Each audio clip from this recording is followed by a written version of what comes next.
I will explain fractional equivalence using a tape diagram and number line.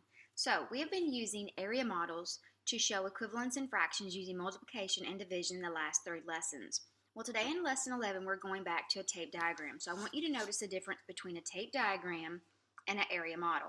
First of all, a tape diagram is very rectangular. It never has horizontal lines dividing it. A tape diagram only has vertical lines that go up and down.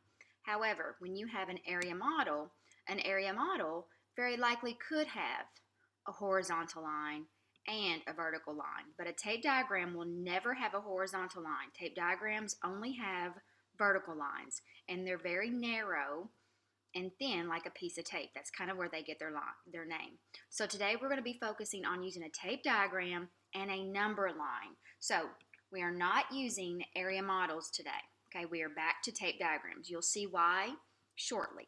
So you're going to notice that it says label each number line with the fraction shown on the tape diagram.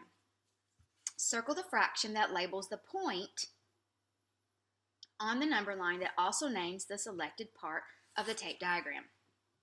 So this is something completely new. The first thing I want you to notice is the way that the number line is situated underneath the tape diagram. And you're going to learn this a little bit more whenever we get ready to draw number lines underneath our tape diagrams. But I want you to notice that this point lines up with this end of the tape diagram, and this point, it's actually a tick mark we call it, is at the end of the tape diagram, and this one is right directly in the middle. So because this tape diagram represents one whole, then this part of the number line is 0, and this part of the number line would be 1. So this number line also represents one whole. Now let's take a look at our tape diagram. So it's divided into 1, 2, 3, 4 parts. So each of these represent 1/4. So what you're going to do is we're going to come right straight down from where the division is in our tape diagram, and we're going to put another mark on our number line just like this. So now we have divided our number line into 1, 2, 3, 4 parts also. Now we're just going to label these just like we would label our tape diagram. This would be 1 out of 4, or 1/4. This would be 2/4, or 1/2, and this would be 3/4.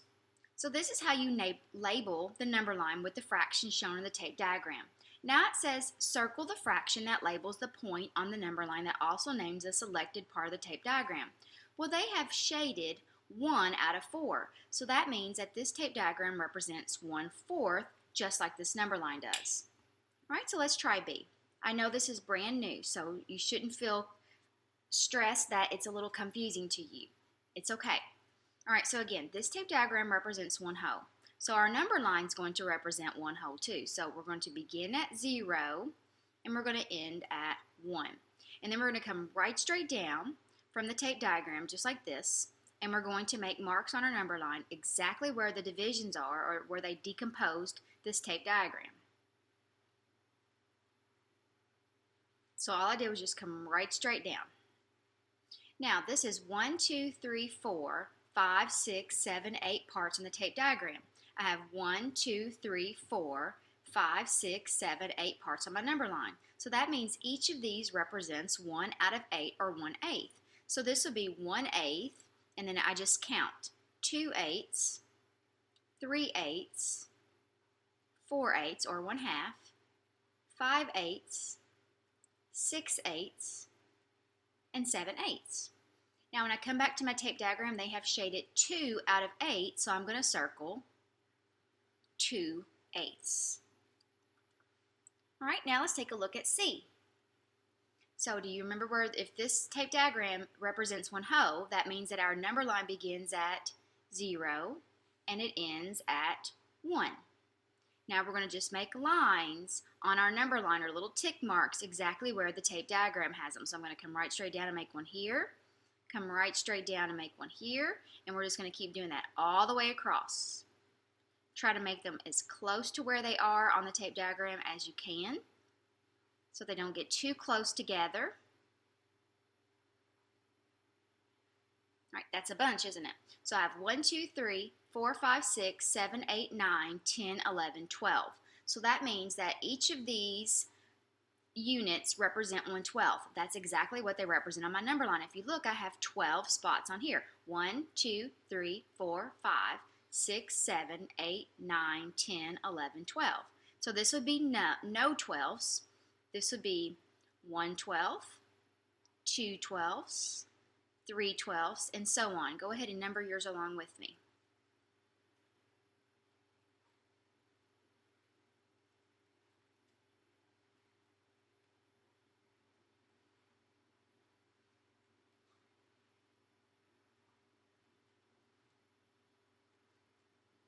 And this 1/2 could also be thought of as 12/12, right? Which is the same as 1/2. All right, so now we have 1, 2, 3 that are shaded. So that means that this represents 3/12. Now it says, write a number sentence using multiplication to show the fraction represented in 1a is equivalent to the fraction represented in 1b. So I'm going to go split screen here so it's going to get a little bit smaller so that I can see over here a little bit about what they're talking about. So if you look here, you can see that the amount shaded is exactly the same in A as it is in B. All they did in B is divide it. They decomposed it one more time. So I'm going to use multiplication to show that 1/4 is equal to 2/8. All right, so I'm going to begin with 1/4. So I've got 1/4. And remember, whatever I multiply the numerator by, I have to multiply the denominator by. And I'm trying to get to 2/8.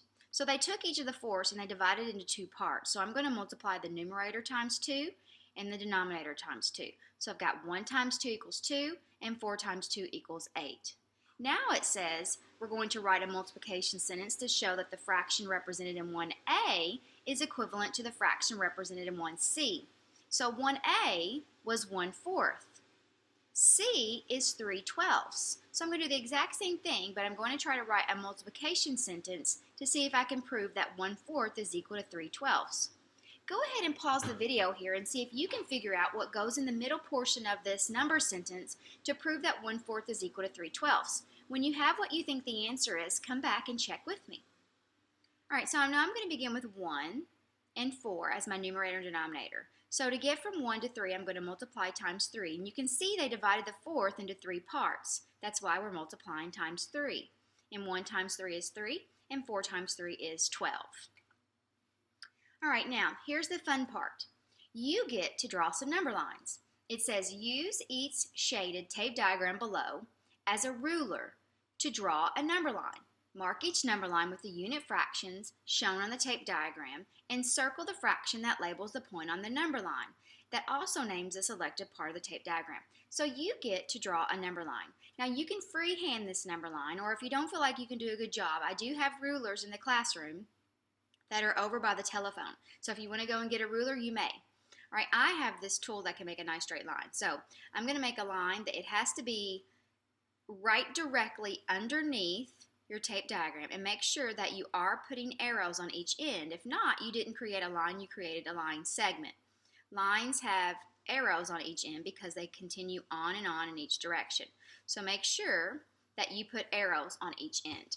All right, so once you have your line drawn and your arrows, now we're going to come back and we're going to make our tick marks. So the first one's going to be at the beginning of the tape diagram, and then we're going to have one at the end of the tape diagram. So this is the portion of the number line that we're going to look at today. And then we're going to come back and make one every place that there is a decomposition in our tape diagram. So that's all of the marks that we need to make on our number line today. Now we're going to label it. So remember, the beginning of the tape diagram would represent 0 because there's nothing there. The end of the number line would represent 1 because our tape diagram represents one whole. When I look at my tape diagram, I have 1, 2, 3 parts. So that means each of these represent 1/3. So the first one would be 1/3, and the second one would be 2/3, and then this would be 3/3 or 1/2. Since I have 1 2/3 shaded, when it says circle the fraction that labels the point on the number line of the selected part, we're going to circle 2/3. Okay? All right, let's try B. All right, so we're going to start with our number line. Oops. It has to be as long as your tape diagram, preferably, it needs to be a little bit longer. Okay, now we're going to come back. We're going to put our marks on here. So make sure that you have an arrow on each end. That's what makes it a line.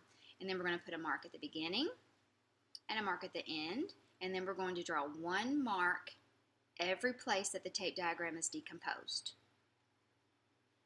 All right, so we have 0 and 1 hoe because this represents 1 hoe.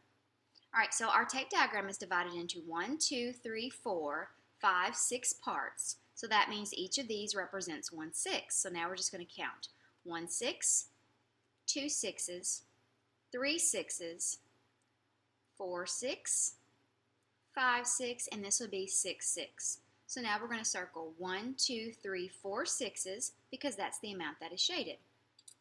All right, so if you feel comfortable, why don't you try to draw the number line for C all by yourself? If you're still a little bit unsure, at least go ahead and draw the line and label as much as you know how to do, and then come back and you can do the rest with me. But if you feel like you can do the whole entire number line by yourself, great, try it, and then you can come back and check. All right, so I've got my arrows here, and now I'm going to start with 0 and 1, and because these are really small, I have to be extra careful so that they don't get all jumbled up. And I want to make sure I have to make the exact same number of lines as there are decompositions in the tape diagram, or else my number line will not be accurate.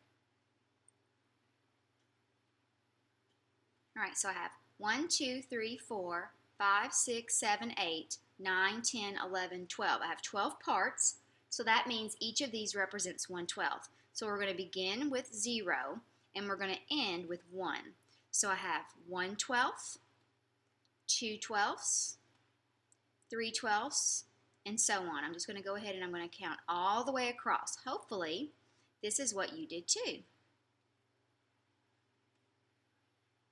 I hope that you can read this. It gets kind of small, but just notice that the numerator is counting and the denominator is always 12 because I have 12 parts.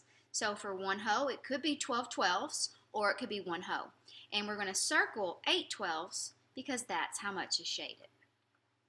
All right, so for number 4, it says, write number sentences using division to show the fraction represented in 3A is equivalent to the fraction represented in 3B. All right, so let's go back here to split screen and take a look at this. So 3A is equal to 3B. So the only way I'm going to be able to use division on this is if I start with the big number and go with the smaller number. So I'm trying to prove that 4 6s is equal to 2/3. I want you to notice, when I do this, I have to put 4 6s first because I cannot divide 2/3 and get 4 6s. So you're going to do exactly like what you did on the other problem, except we're going to use division. So we have to start with the numbers that are greater, and we're trying to get to 2/3. So again, I'm going to begin with 4 as the numerator and 6 as the denominator, and I have to figure out, what did we do to 4 6s? Let's look at this for a second. So here's the parts, right? It was 2 parts here and it was 4 parts here. If you look at 1/3, they divided it into 2 parts. So when I do my division sentence, I'm going to divide by 2. 4 divided by 2 is 2, and 6 divided by 2 is 3. Now I'm going to do the exact same thing for B, except I'm going to prove that instead of 4 6s, I'm going to prove that, let's scroll down here, I'm going to prove that 8 12s is equal to 2/3. So we're going to begin with 8 12s, and we're going to end with 2/3. So see if you can go back and look at A and see how many parts did they divide 1/3 into to make it into a 12th, because here would be 1/3 and here would be 1/3. How many parts did they divide 1/3 into? That'll give you a clue as to how much to divide this by. See if you can't do the middle part all by yourself, and then come back and we'll check. Okay, hopefully you figured out that they divided each part into 4 parts. 8 divided by 4 is 2, and 12 divided by 4 is 3. All right, now we're going to partition a number line from 0 to 1 into fifths. So this time we're going to draw a number line without a tape diagram to model it. So we're just going to start here with a number line. Make sure you make it in the middle so that you have plenty of room. All right, and we're going to partition it into fifths. So I'm going to begin with a 0 mark, and I'm going to end with a 1. So this is just like a tape diagram. If I take a tape diagram and I divide it into fifths, that means that I draw 4 lines. So that's exactly what you're going to do. You're going to try to make them as equal as you can, just like if this were a tape diagram. So I've got 1, 2, 3, 4. So I've got 1, 2, 3, 4, 5 parts, just like I would if this were a tape diagram. Now I'm going to label them. 1/5, 2/5, 3/5, 4/5, and then this would be 5/5. Now it says decompose 2/5 into 4 equal lengths. So if you look from here to here, this is my 2/5 right here. You don't have to draw this part, but this is 2/5. I'm supposed to decompose this into 4 parts. You can see I've got 2 parts. So if I'm going to decompose this, I'm just going to divide each of these into half. So instead of being fifths, what would these be? If I went ahead and did that to every single part, how many parts would I have?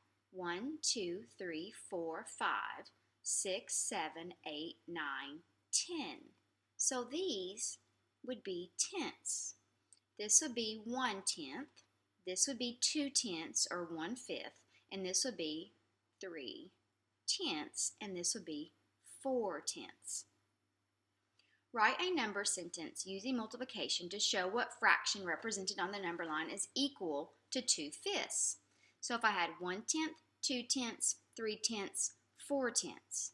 So 4/10 would be equal to 2/5. So if I'm using multiplication, I'm going to begin with a smaller number, and I'm going to write a multiplication sentence to show that 2/5 is equal to 4/10.